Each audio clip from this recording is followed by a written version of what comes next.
Hey there everybody, follow me as I put together a tilting tricopter motor mount here in SketchUp. I'm going to try doing this in real time, so you're going to hear a lot of awkward pauses, and I apologize for that in advance. But as you can see here, I've already got one pretty well mocked up, and this was primarily done to just get the large majority of the dimensions already done. So I don't have to do a lot of editing on the back end, as there's like long delays as I'm working with a set of calipers and all the different little parts to take measurements of. And by the way, a pair of calipers is absolutely required. Everything, all the measurements here will be taken down into at least half a millimeter worth of tolerances. So with that, we'll go ahead and get started. As you can see here, there is two pieces to the motor mount. There is a base piece which will be bolted to the existing boom on the motor mount, and then there is the tilting mechanism that the motor will then be able to attach to.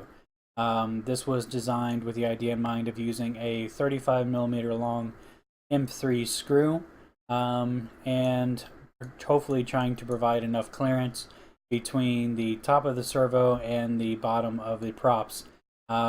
These dimensions are pretty close to accurate, and so far it looks like I'm going to be sitting with about a quarter inch or 6 millimeters worth of gap between the top of the servo and the bottom of the props. It is a little close. I'm hoping it doesn't cause any in-flight performance issues, since this particular setup is not going to be a high-powered setup. I'm hoping that we won't really face any issues. If I used a smaller low-profile servo, of course it would give me more room, but this servo that I'm using is a little bit skinnier and a little bit taller than most typical 9-gram servos. And it was just the one that I had in handy.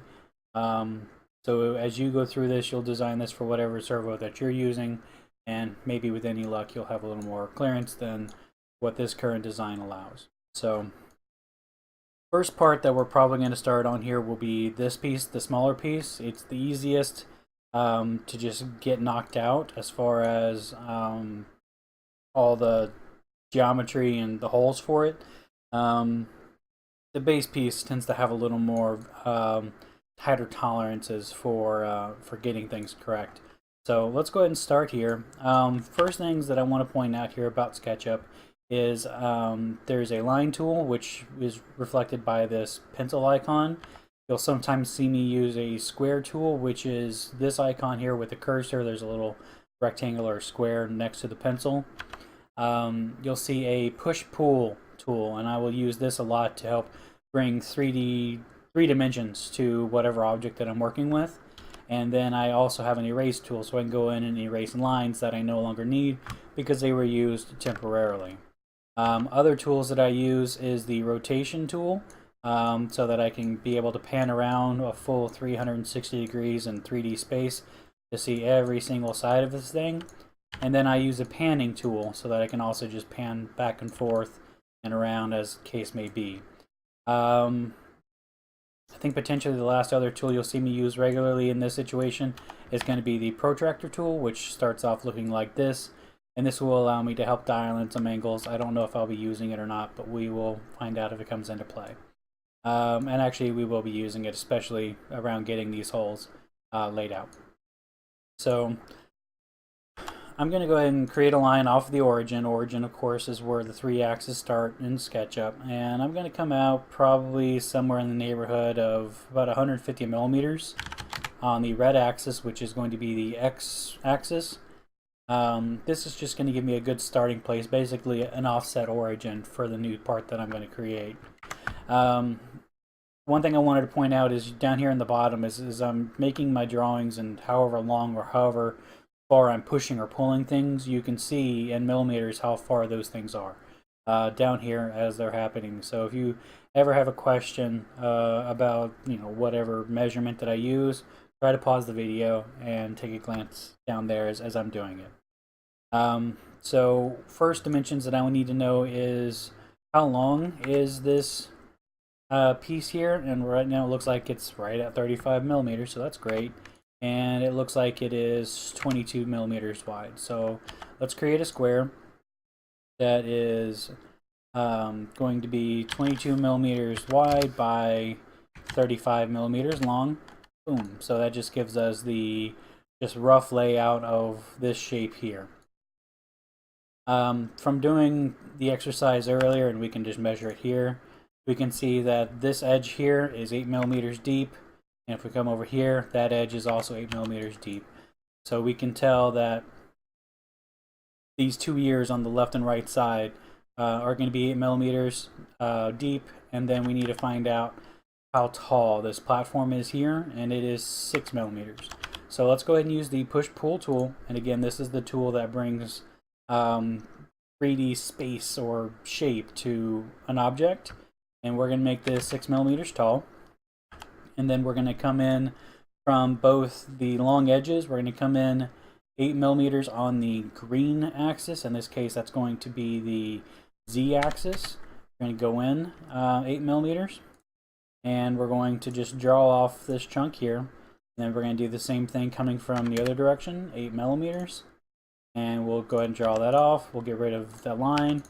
And how tall are these pieces here? We'll go from about there all the way up to here.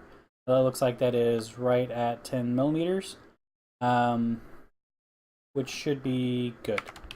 So we're going to take this up 10 millimeters and this up 10 millimeters. As you noticed, when I used the push-pull tool, it didn't want to pull on the entire surface. It only pulled on just the section that was kind of divided by that 8 millimeter deep line that I had created earlier. And now we have a fundamental shape of this piece here. Let's go ahead and start working on the front piece here. And we will choose this face to be this front edge here, and as you can see, that front edge actually has a little bit of sculpting, but that's just to kind of make it a little bit prettier and nicer, and we'll get to that in a bit.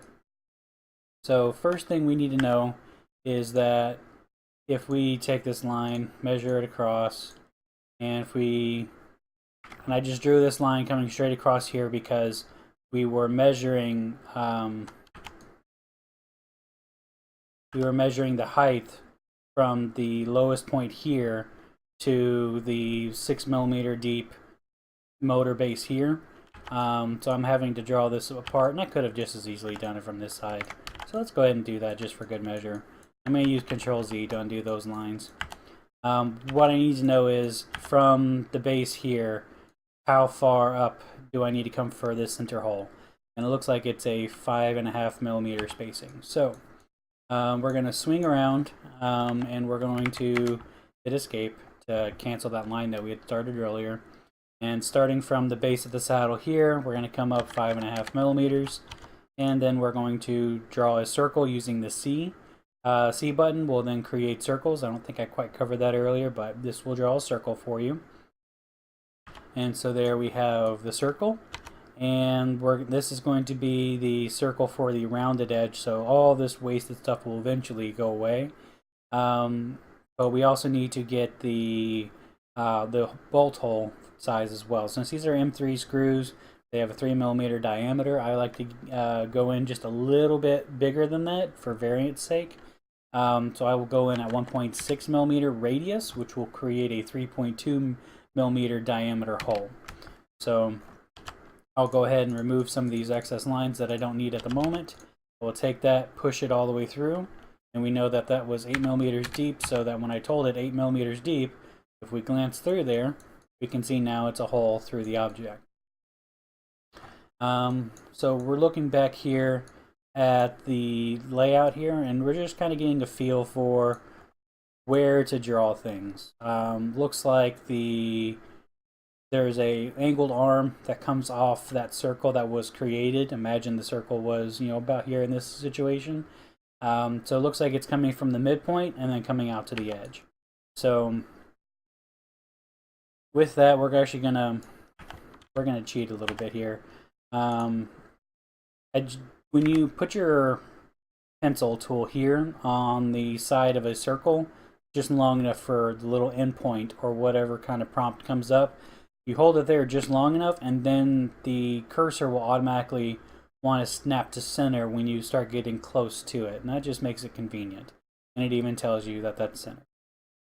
So I'm going to find the radius there, which is 4.5 millimeters, and that means I can come over here using the circle tool, again putting it on that edge, and actually it's going to cause a problem doing it that way, so I'm going to fill in that hole by just putting a line through it, and then that way I can automatically find center and know that I'm looking for a 4.5 millimeter radius. Boom, that gives me that.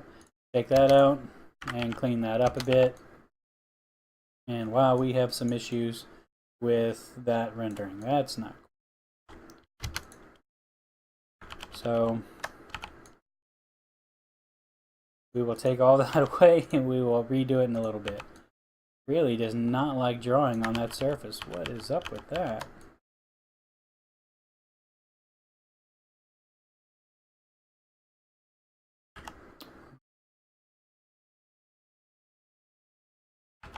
Okay, well,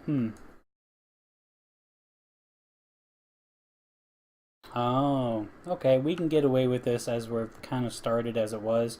I was primarily wanting to come at it from this face so I could go from here all the way up to here, but that's not necessary because I only need to go from here to the base of the saddle, which I can produce on this side of the drawing. So we're going to take this here, we're going to run that out in both directions so that we can find the center line for the outer circle. Then we're going to draw a line from there down to there. And then now clean up some of these holes. And if I use my push-pull tool, you can see here how it, again, it's working with that space to just clean up whatever I'm wanting selecting. And so if I now just drag these two pieces over, boom, they have disappeared. And I'm now left with that shape. I'm going to push this out 8 millimeters again, and it comes through the other side. Click on it, hit delete, and now we have our clean through hole again. That might end up causing more grief later on, but we'll play around with it as things go on. So far we have the shape here. I don't know what a clock shape, like an antique clock from like a hearth shape. I don't know what to call it, but we have that pretty much ironed out, and that's great. What we can do from here is just try to put in the angled carvings just to make things a little prettier, and so let's go ahead and do that now. So I've turned everything upside down, and I know from playing around with the arm that I'm going to be mounting this on when we're done. It is going to have a flat spot that's 10 millimeters wide, so I'm going to come in from this edge. Just an arbitrary amount. I'm going to call it 3 millimeters because that's not the measurement that I really care about right now. What I do care about is coming over 5 millimeters in this direction and then coming over 5 millimeters in this direction. And this is the width that I have the most interest in. So I can delete those lines, don't care about them. The next thing that I know is that to create the angles that I'm looking for to help match the shape of the boom that I'm working with, this will come in 7 millimeters. And again, I'm going to draw, to help stay parallel to everything, I'm looking for these colored lines. You know, if coming back here, again, everything is upside down right now. We'll go at it from the bottom here. So the red axis is going to be the x-axis, the blue axis, blue, come on, blue, where you at, blue? There's blue. Sometimes you just gotta change your orientation to get it. So the blue is going to be your Y, and then your green is your Z. So when I'm drawing things, especially if they're going to be hard blocks and hard edges and 90-degree turns, I really try to abide by just following those guidelines. Otherwise, I have to use the protractor tool a lot more heavily. So red line to there. And then now I'm going to cut off that corner, and I can get rid of that line, I can get rid of that line, and this line. So these corners are the corners that I want to take off. So we're going to use the push-pull tool. We'll take it as far as it will let me, and it's only going to go so far because as soon as we've come this far and we start hitting the shoulder of the clock here, then it changes the shape of the pattern, and it just does that to help protect you. So we'll stop there. We'll do that to both sides. And then now we have to figure out a way to get rid of this overhang, because trying to print off an overhang is very difficult, but it also just looks bad. So we'll try to see what we can do to clean it up. So the first things that we're going to do is we're going to take this line and we're going to carry it straight up. Again, we're following that blue line, just following it straight up. And if need be, you know, you can go shoot past it and hit the erase tool to take off the excess as needed. And then now we're going to take this new point here that we created, and we are going to connect it to this spot back here. And it's going to draw that line there. We'll repeat it here on the other side. And so now if we come in here and delete the overhang, now we have nice smooth faces. And boom, nice, smooth, and clean. Pretty similar to what we had going on here. Great. So with that, I think we're about done here with this face. So now we can swivel around to the back side, which is where the servo mounts to, and it has a little more intricacy going on. This should have the same 5.5mm spacing, and it does. Good. So we're going to start that same geometry. We're going to come from that edge down 5.5mm, and we'll go ahead and put in our 1.6 radius circle, which is going to create a 3.2mm hole. And we'll go ahead and, actually we're not going to take out that center line yet, because now we need to start putting in these radiuses. Let's go see how deep I made this. Looks like that is a 3mm offset, and so we're going to use the offset tool here to help make life a little easier. So the offset tool is this icon here, and the way that this works is you click on the shape that you want to offset, and then you can arbitrarily draw out something bigger, smaller, even. But we're going to go bigger. We're going to go 3mm bigger. So now, by going out 3mm bigger, we now have this lower arc shape here. Now we need to know what the offset is from the center of this hole to the smaller holes. So we're going to zoom in over here. We're going to put our cursor on the line. That'll give us the center point of that circle. We're going to click, and we're going to repeat the action on one of the side circles. And we can see from center to center, these two circles are 6.5mm apart. So knowing that, we're going to bind to the red line, go 6.5mm over, and then we're going to go 6.5mm over.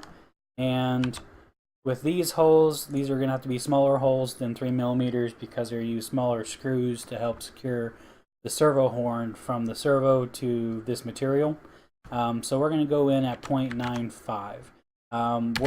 Ideally I was shooting for a 2mm hole, but I'm slightly undersizing it so that as I try to screw in either a self-tapping screw or a machine screw, that it will automatically thread itself into the plastic material. It's a big enough of a hole for a screw to go in, but there's just enough material to bite onto to actually thread into. So we're going to do that on both sides, 0.95. Go ahead and clean up. Actually, we're not going to get rid of that yet. The next thing we need to do is figure out how to draw these ears, if you will, along this shape. We're going to use the same offset tool like we used before, and we're going to give these, well, actually, you know what, let's double check to make sure we're getting things relatively consistent. And we can see that that's about a 2mm offset. So we'll stick with 2mm again, using the offset tool. Come here, click on it, come out 2mm, click on the other one, come out 2mm. So there we go. Now we have an interesting collage of circles. What I want to do now is draw out this little flat spot here from the corner of this circle to the almost half circle here, and just draw that flat spot. So what I'm going to do is I'm going to go from the center of my small circle. I'm just going to arbitrarily come down any given amount, because what I'm looking to do is connect those 2 points. And so I'm going to now kind of clean up some of the edges that I no longer need. And it looks like we've got that flat part done. Now we just need to figure out how to get this corner here. So what I'm going to do is I'm going to extend the line from the saddle where the servo is going to mount to, or where the motor is going to mount to, excuse me. And I'm going to bring this down to here, and I'm going to need to do that on both sides. And I'm going to find the outside edge of the circle by, again, abiding to the red line, going to the outsides, clean up just a little bit, and then now I'm going to draw my angle there. And I can draw my angle here. So with that, we should actually have our shape. Now we just need to clean up some of these excess lines, and then we can use a push-pull. Actually, we can use it now to get rid of that. So there we go. So now we have just created all of that, but we still have to clean up all these lines. So we're going to use the erase tool, come in, and clean up all these lines. We don't need them anymore. And if you click and hold and drag across multiple lines, as they turn blue, that means those are the lines you're going to be erasing. Now I can go ahead and punch these holes all the way through. Again, we knew that this was 8mm thick from earlier. So we're going to take that, push these all 8mm. There we go. We now have that geometry done for that side of the servo mount. So that looks like it's good there. That looks like it's good there. Pretty happy with how that's coming out so far. Now we need to go ahead and put in the actual motor mount pattern itself. These motor mounts use a offset pattern where 2 sets are 16mm apart center to center, and the other 2 sets are 19mm apart center to center. So I want to look at it and take note of which side is it on, because this could make a very huge difference on how you mount your motor. In fact, if these are backwards, you will not be able to mount the motor at all. The holes just simply will not line up. So the furthest distance, the 19mm set, is going to come off to the bottom right when I'm looking at, when I'm looking at the servo side of the motor mount. So let's go ahead and just flip things over. We'll do it from this face here.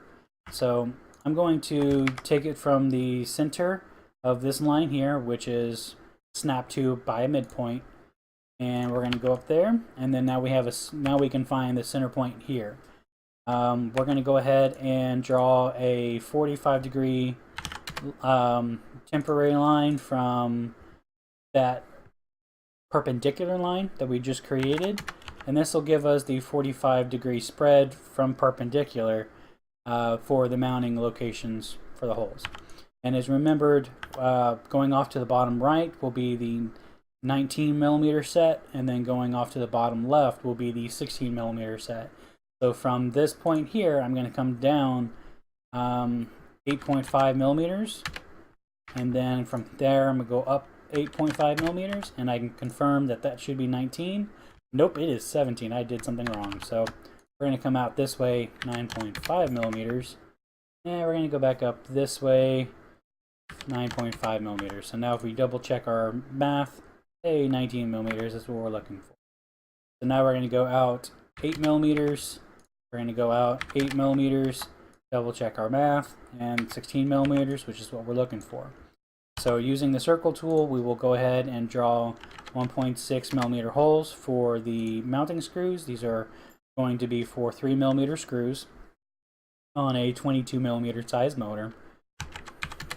So again, I use the same radius of 1.6 because I want it to be slightly oversized. I don't have a desire for the screws to actually bite into this material, but I don't want these holes so big that it creates slop in the mounting surfaces.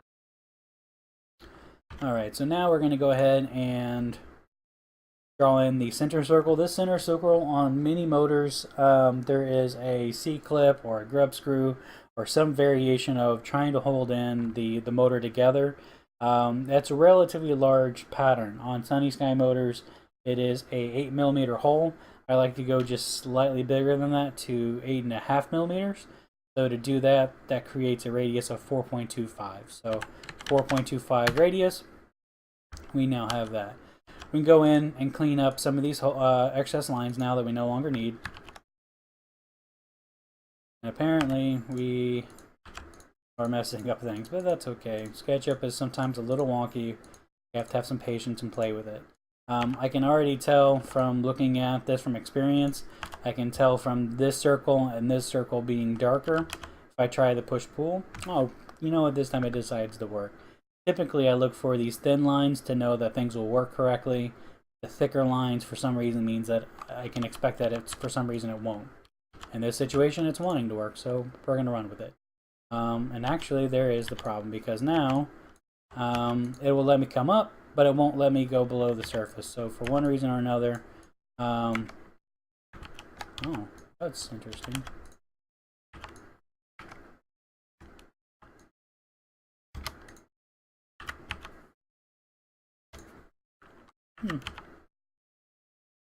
Almost like these are not on the same plane, and we had this problem early on with this drawing. Alright, well, I'm going to dabble with this to see if I can clean it up a bit. Alright,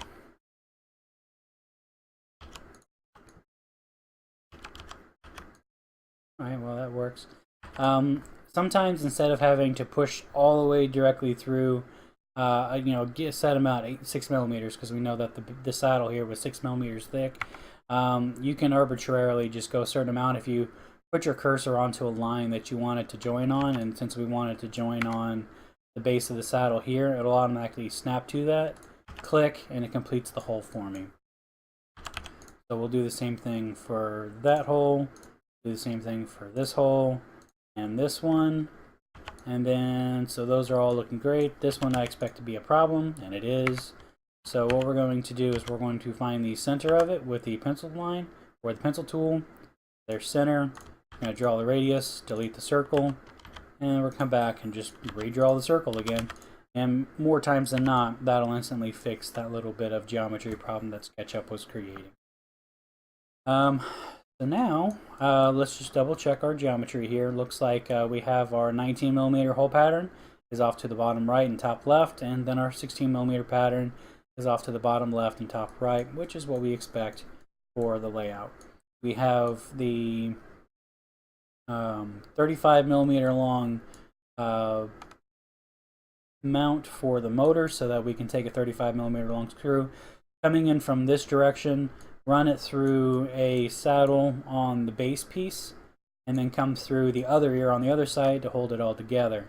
You can choose to do one of two things on this side here. You can either choose to make the hole on this size pass-through size, so that's that 1.6 millimeter radius, or you can slightly undersize it so that the screw will screw into the plastic material and secure itself there. If you do the pass-through option, you're going to want to use a nut to capture the screw, because otherwise the screw has nothing to bite onto. And if you use a nylock nut, then you can be sure that the screw will not back out. If you decided to undersize this hole and let the screw bite directly into this material here, you could probably get away with it just fine, because you've got 8 millimeters worth of material for the screw to bite onto, and you probably have a very small risk of the screw backing out over time. Especially 8 millimeters backing out, that's not likely to happen in the course of one flight. So as you're doing your pre-flight check, you might notice that the screw starts backing out, and that'll give you an indication to go tighten it back up again. But if you have to keep doing that, every time that you tighten it back up, you're going to chew away just a little bit more material each time, and it just becomes more and more frequent of an activity. So go ahead and curb that problem now. What I'm going to go ahead and do is I'm going to create a hex pattern well or offset for putting a captured nut inside of this material. And so what I've done now is I've actually grabbed my calipers with a M3 nut, and I'm taking measurements of it, and I am measuring the pointed edges, trying to find the max width. And it looks like this thing comes in at about 6¼ millimeters. So I'm going to round that up to 6½ millimeters just to give me a little bit of wiggle room and make inserting the nut into this new hole a little bit easier. And even at 6½ millimeters, it's still going to be a friction fit. So what I'm going to go ahead and do is I need to find the center line. And actually, first things first is let's go ahead and get our polygon tool. So coming up here, this is the tool that changes from a rectangle to a circle to a polygon. And so now we're going to go to a polygon, and we can see down here on the bottom it's set to 6 sides. You could type in 8s to make it an octagon. And so now if we look at it, that's an octagon. If for some reason we wanted to make a triangle, we could type in 3s, hit enter, and now we're creating a triangle. But no, we want a hexagon, so 6s. We're going to try to find the center of this hole, and it looks like it's not wanting to cooperate. Oh wait, it just did it. Hooray! Sometimes I will draw a line to fill in that hole so I have a good solid surface to try to work on. But in this case it worked out for me. So the diameter of this hexagon that we were shooting for, remember, is supposed to be 6½ millimeters for the diameter, so you divide that by 2 and it's 3¼ for a radius. And so we now have the hexagon shape for the nut to set in. We're going to use the push-pull tool, and we're going to push that back, I believe, 4 millimeters. Double check my dimensions here. And I'm just measuring the height of this little nut.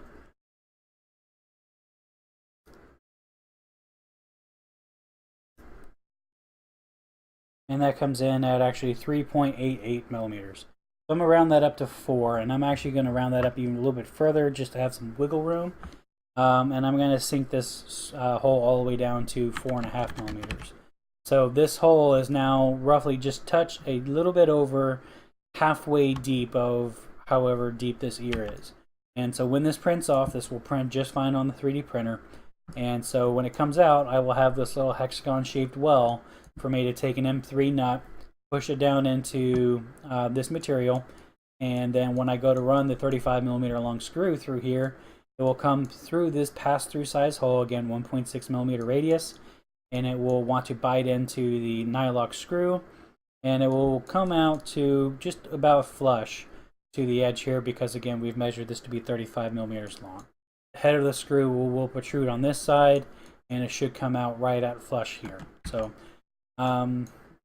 with that, I'm actually going to go ahead and break this video here since we've now been running for a little over 33 minutes. And we're going to create a part 2 where we create the geometry for the base piece. So stay tuned, follow up with the second piece soon.